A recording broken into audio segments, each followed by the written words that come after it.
Hello everyone, আসসালামু আলাইকুম। সকলে কেমন আছেন? আশা করি সকলে অনেক ভালো আছেন। তো আজকে আরও একটি নতুন ভিডিও নিয়ে চলে আসলাম। ঘি বানানোর জন্য ফ্রিজে বেশ কিছুদিন ধরে অল্প অল্প করে দুধের সর জমা করছিলাম। এখানে এক বাটির একটু বেশিই সর ছিল এবং এই সর দিয়ে আজকে বাড়ির জন্য ঘি বানাবো। যদিও আমি এর আগে কখনো ঘি বানাই নাই, আজকে প্রথম বানাবো, তাও আবার ইউটিউব থেকে দেখে দেখে। এখন আমি সরগুলো পাটায় বেটে নেব।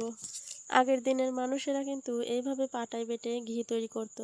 এখন তো অনেকেই হ্যান্ড বিটার, ব্লেন্ডার অথবা বোতল ঝাঁকিয়ে ঝাঁকিয়ে বাটারটা তুলে নেয় দুধের সর থেকে।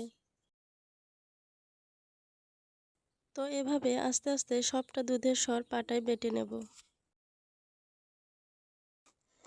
বেটে রাখা সরগুলোর মধ্যে এখন ঠান্ডা পানি দিয়ে বাটারটাকে আলাদা করে নিতে হবে। এজন্য আমি ফ্রিজে একটা টিফিন বক্সের মধ্যে কিছুটা পানি দিয়ে বরফ তৈরি করে নিয়েছি। সেই বরফটা দিয়ে এখন আমি বাটারটাকে আলাদা করে নেব।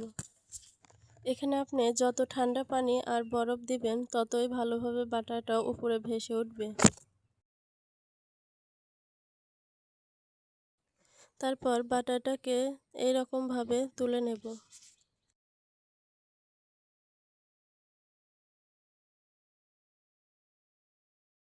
তারপর এটাকে কড়াইয়ের মধ্যে দিয়ে ভালোভাবে জাল করে নেব। এটাকে অনবরত নাড়তে চাড়তে হবে, তা না হলে লেগে যেতে পারে।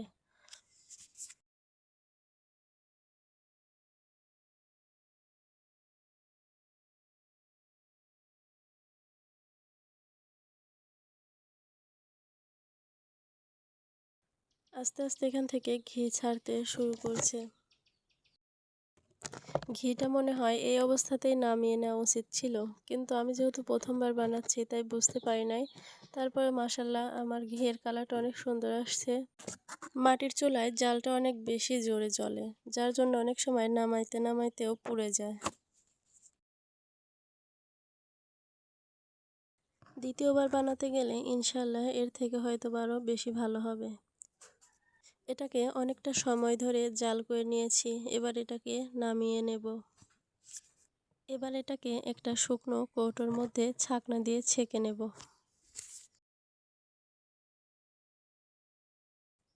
আমার ছাকা শেষ, আর এই হচ্ছে আমার ঘিয়ের ফাইনাল লুক। কেমন হয়েছে সবাই বলে যাবেন। আলহামদুলিল্লাহ, এক বাটি দুধের সরে অনেকটা পরিমাণেই ঘি পাইলাম। তো আজকের ভিডিওটা এই পর্যন্তই। দেখা হবে অন্য কোনো ভিডিওতে। সেই পর্যন্ত সবাই ভালো থাকবেন, সুস্থ থাকবেন এবং আমার জন্য দোয়া করবেন। আল্লাহ হাফেজ।